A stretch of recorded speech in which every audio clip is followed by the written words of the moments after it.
Bonjour à toutes et à tous, bienvenue dans ce nouveau journal. Dans l'actualité de ce vendredi 14 février, nous prendrons la direction de Grenoble au sommet international des troupes de montagne.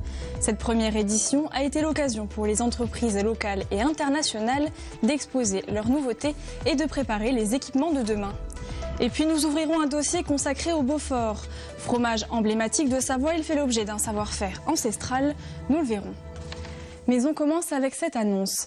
Edgar Gros-Piron, le champion olympique de ski de boss 1992, a été nommé à la tête du comité d'organisation des Jeux olympiques et paralympiques 2030, prévus dans les Alpes françaises. Le Haut-Savoyard est le seul nom qui sera proposé lors de la constitution du COJOP ce mardi 18 février à Lyon, après le retrait de Martin Fourcade. Et puis une belle surprise du côté des championnats du monde de biathlon. La Française Justine Brézat-Boucher a remporté ce vendredi après-midi l'épreuve du sprint à Lenzerheide en Suisse. Dimanche, pour la poursuite, elle partira donc en tête devant l'Allemande Franziska Preuss et la Finlandaise Suvi Minkinen. La nouvelle championne du monde succède ainsi à sa coéquipière Julia Simon dans la spécialité. Cette dernière termine le sprint 7e. Lou Jean Monod, elle, se classe 6e. Je vous en parlais dans les titres. Le sommet international des troupes de montagne se tenait cette semaine à Grenoble.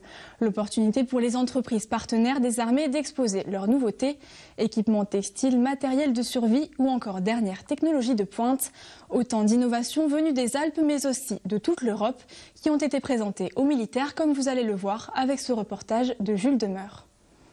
Entre coopération internationale et partage du savoir-faire, ce tout premier sommet des troupes de montagne était aussi l'occasion pour les entreprises partenaires des armées de présenter leurs nouveautés. Elles ont pu échanger avec les militaires des différentes délégations présentes. Le but, préparer les futurs besoins spécifiques de ces soldats. Nous sommes entrés dans une conflictualité de plus en plus difficile aujourd'hui qui nécessite, face à des risques de létalité très élevés pour nos armées, de pouvoir doter nos forces des moyens les plus adaptés. Et pour cela, il faut pouvoir créer des boucles courtes entre nos soldats et les industriels de défense pour pouvoir bénéficier de l'offre industrielle qui est souvent galopante et qui est souvent très vite. Et de notre côté, que les industriels s'imprègnent bien du besoin des soldats. Plus de 75 industriels et équipementiers des armées étaient présents ces 2 jours à Grenoble, du textile aux drones miniaturisés, en passant par les dernières avancées technologiques de pointe. Ces exposants venus de toute l'Europe venaient partager leurs nouveaux prototypes aux militaires. La volonté est de présenter nos solutions qui vont correspondre aux besoins des combattants, de la protection auditive et l'interconnexion sur les moyens de communication qui sont utilisés par les soldats. À l'heure actuelle, déjà, les chasseurs alpins sont déjà équipés par nos équipements, donc utilisent nos produits et donc on est dans une continuité comme une forme de partenariat. L'intérêt, c'est de pouvoir avoir un rayonnement, de leur proposer de nouvelles solutions ou éventuellement d'évoquer sur quoi on est en train de travailler en termes de développement pour leur montrer les futures capacités. On présente toute une gamme qui s'appelle FlexNet, qui est déjà une solution éprouvée au sein de plusieurs armées, mais qui continue à évoluer de manière incrémentale. Ce sont des capteurs qui sont dédiés à la protection des forces, donc typiquement un stationnement temporaire d'un groupe de soldats. Et parmi ces équipementiers, une entreprise locale, Savoie Couture Industrielle, l'occasion pour elle de faire connaître son savoir-faire sur ce marché de pointe qui est celui de la défense. Nous, on fabrique donc des sacs techniques, de la sellerie technique et de la petite maroquinerie. Et on retrouve ces 3 types de produits dans le secteur de la défense. Ici, on était les premiers, je pense, à s'inscrire au salon parce que c'est vraiment du local pour nous et on voulait vraiment montrer notre envie de s'enraciner sur ce savoir-faire de la montagne, de la couture lourde à la montagne. Donc on est venu montrer notre savoir-faire et notre capacité justement très diversifiée de répondre aux besoins. Un savoir-faire local de la vallée de la Maurienne venu renforcer sa présence dans ce marché spécialisé des milieux montagneux et de grand froid. C'est un fromage connu à la fois pour sa texture ferme et fondante et sa fabrication ancestrale. Il s'agit bien sûr du Beaufort. Emblématique de la Savoie, sa production nécessite un savoir-faire bien spécifique.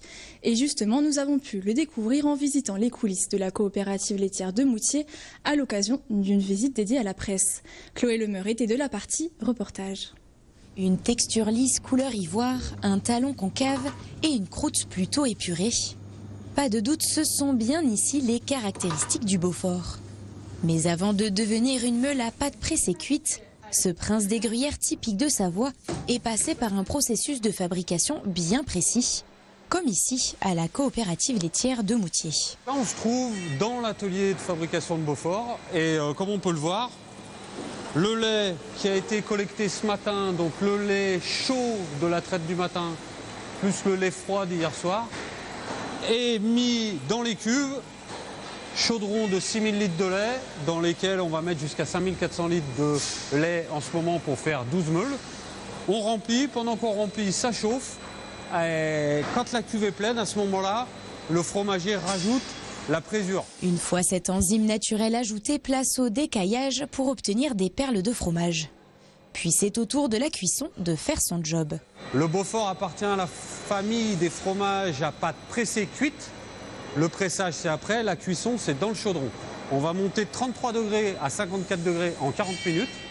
Quand c'est bon, on attend encore un petit peu pour peaufiner les goûtages. Et après, on moule les fromages. Après moulage, les fromages restent en moyenne 20 heures sous presse, puis ils sont refroidis et immergés dans une eau saturée en sel. Ce n'est que 24 heures plus tard qu'ils rejoignent les caves d'affinage, où en moyenne 500 meules sont stockées à minima 5 mois, avec la particularité d'être affinées à la main et dans des caves datant des années 50. Il faut une température contrôlée, entre 6,5 et 9,5, 10 degrés.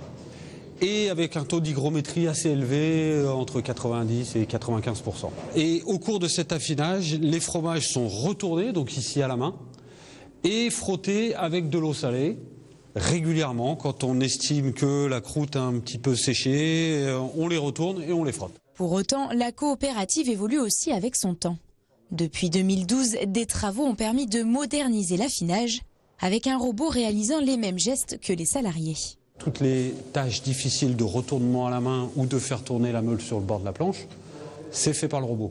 C'est quand même nous qui décidons de la force de la brosse, la pression qu'on exerce, de la quantité d'eau qu'on injecte, du nombre de tours qu'on fait, et bien sûr qu'il va y avoir un contrôle visuel avant, quand est-ce que je déclenche les soins, et après, est-ce que ce que j'ai fait faire est à la hauteur de mes attentes. Un travail moins pénible pour les salariés donc, mais identique dans la technique, avec quelques mois plus tard des Beaufort qui se retrouveront en vitrine. En moyenne, la coopérative fabrique près de 18 000 meules chaque année. À noter que cette visite presse était organisée par le syndicat de défense du Beaufort, l'occasion de faire le point sur les chiffres clés et l'état de la filière. En 2024, 5 200 tonnes de Beaufort ont été produits par 34 ateliers. Et si un léger recul a été constaté cette année en termes de production et de vente, le syndicat reste confiant sur l'avenir de la filière et son attrait auprès des consommateurs. On écoute à ce propos Maxime Matelin, directeur du syndicat, au micro de Chloé Lemeur. Globalement, la filière se porte plutôt bien. On a, ce que je disais, 334 exploitations, près de 1000 personnes au sein de la filière, donc tous des gens qui sont à fond derrière le produit qu'ils fabriquent. Et donc, ouais, on sent cette fierté pour nos agriculteurs, pour l'ensemble des gens qui travaillent autour des ateliers de fabrication, au ramassage du lait, en fromagerie, en cave d'affinage, cette fierté pour le produit Beaufort. Depuis la création de nos coopératives, on a toujours ouvert nos portes pour des visites, pour montrer ce que l'on fait. Je pense que c'est une réelle fierté et pour le consommateur, un gage de qualité. Nos alpages, qui sont les plus hauts, on va dire, de France. On va faire pâturer nos animaux jusqu'à 2500 mètres d'altitude l'été. La qualité de l'herbage, le cahier des charges qui est important, les règles à respecter, font que derrière tout ça, je pense que le consommateur s'y retrouve. Voilà, le Beaufort a une très belle image, une très belle notoriété. Continuons à la cultiver et à faire en sorte que les nouvelles générations aient aussi envie de consommer du Beaufort. Après 2 matchs à l'extérieur, le FC Annecy retrouve le Parc des Sports ce lundi soir pour la réception de Caen, la lanterne rouge de Ligue 2. 6e au classement général, les Reds vont tenter de se maintenir dans le haut du tableau. Pour ce match de la 22e journée, le FCA ne pourra pas compter sur Amjatou Soukouna, blessé jusqu'à la fin de la saison, tout comme François Lajugie. Les Reds, qui restent sur 2 défaites consécutives à domicile, vont tout de même chercher à retrouver le goût de la victoire devant leur public.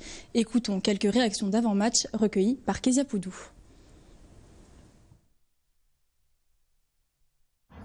Caen, c'est une énigme parce que c'est évidemment une équipe programmée pour autre chose, avec des joueurs programmés pour autre chose. Le challenge, il est là, donc forcément beaucoup de méfiance pour nous.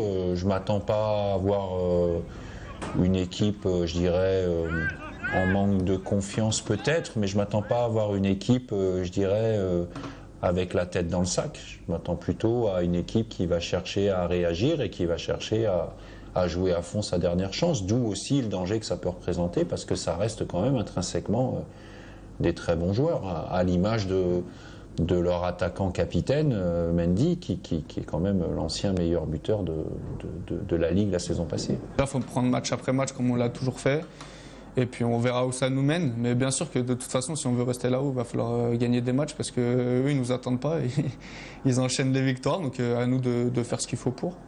On a des joueurs ambitieux, donc c'est vrai qu'on a envie de jouer quelque chose, on a envie de gratter quelque chose pour cette fin de saison. Donc ça passe par une victoire contre Caen et surtout devant notre public. Je pense qu'il va falloir prendre les points chez nous sur cette phase retour pour accrocher, pourquoi pas, quelque chose d'intéressant en fin de saison. Nous voici arrivés au terme de ce journal. Merci de votre intérêt pour l'information sur 8 Mont-Blanc et merci à toute l'équipe pour son aide. Dans quelques instants, vous retrouverez la météo de Thierry Paulme. Retour de l'actualité sur notre antenne dès lundi 18h pour le JT présenté par Emmanuel Jaude. D'ici là, je vous souhaite un très bon week-end.